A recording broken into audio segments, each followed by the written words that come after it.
Untuk menekan angka golput pada Pilkada Desember mendatang, KPU Kabupaten Bandung gencar melakukan sosialisasi. Selain turun ke masyarakat, sosialisasi juga dilakukan dengan pemasangan baliho, banner, dan pamflet.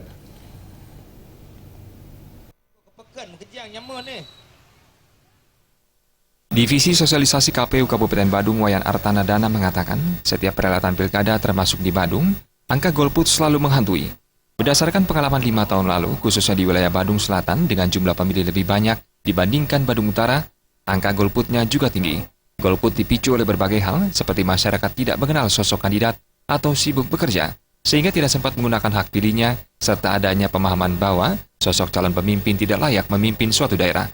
Untuk menyikapinya, KPU Kabupaten Bandung terus berusaha melakukan upaya untuk meningkatkan kesadaran masyarakat dalam menggunakan hak pilihnya.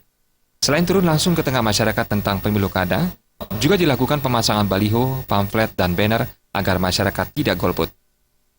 Karena tingkat jumlah pemilih yang terbesar ada di Kutai Selatan, kemudian tingkatnya golput yang paling tinggi juga ada di Kutai Selatan. Inilah kita lakukan terus memotivasi masyarakat untuk menggunakan hak pilihnya.